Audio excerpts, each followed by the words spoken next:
Hello everyone.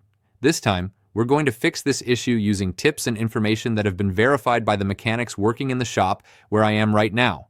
Look, when the key fob on a 2015 Jaguar XF stops working, the first thing you need to know is that it doesn't always mean the key itself is damaged. In fact, in most cases, the problem is much simpler than it looks. The car just gets a little dramatic. Now let's start with the most basic and most common issue, the key fob battery. A lot of people say the problem started gradually. First, they had to get closer to the car, then they had to press the button several times, and eventually it wouldn't unlock at all. That's almost always a sign of a weak battery.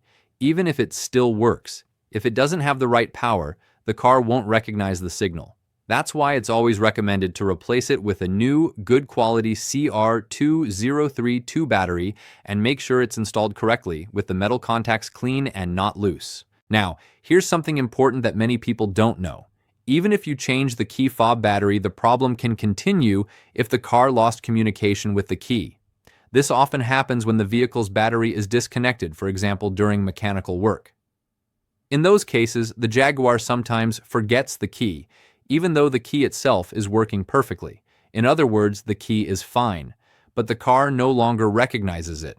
When that happens, the car may start showing messages like, "Key not detected," "It may not unlock," "It may not start," or it may only respond if you place the key in certain specific spots inside the vehicle. But be careful. That's not a permanent fix, it's just a sign that the system is out of sync. If you've reached that point, it's very likely the car needs the key fob to be reprogrammed. And no, it's not because the key is bad, but because the Jaguar's internal modules, the ones that control access and starting, stopped communicating properly with each other. This is very common on this model, and it won't be fixed by changing batteries over and over again. Now, there are also other details worth checking. For example, keys that got wet, worn out buttons, physical damage, or even signal interference in places like large parking lots. All of that can cause the key fob to work strangely or intermittently. So to avoid going crazy or spending more money than necessary, mechanics and owners recommend following this logical order.